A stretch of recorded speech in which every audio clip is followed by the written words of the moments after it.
पुणी थे राज्य सरकार अवहेला और दायित्वहीनता आरआई अमीन आईसीडी परीक्षार अनियमितता नहीं तातिचंद छात्र छात्री मैंने परीक्षा ठीक से दे पारि नथिबारु प्रतिवाद रे शह शह परीक्षार्थी स्टेट लाइब्रेरी सम्मुख धारणा देइचंदी। परीक्षा रे बड़ धरणर अनियमितता होइतिबा अभियोग करचंती।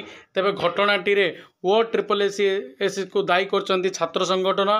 एक ब्लैक लिस्ट कंपनी को किभली परीक्षा परिचालना देई दिगला बोली प्रश्न करचंती। सीपी टेक्नोलोजी ना रे पूर्व प्रश्न लीक नहीं मामला थिबा बेले या ब्लैक लिस्ट करा जायछि। सीबीआई मध्य एही मामला रे तदंत करिछि। एभली परिस्थिति रे सीपी संस्था को काहेकि दायित्व देले सरकार से नहीं प्रश्न करचंती छात्र नेता।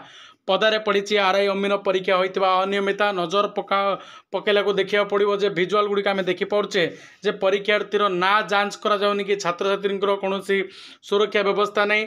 एक साइबर कैफ पलटि परीक्षा सेंटर। तेबे घटना पूर्व सरकार को दायी करचंती संसदीय व्यापार मंत्री मुकेश महालिंग।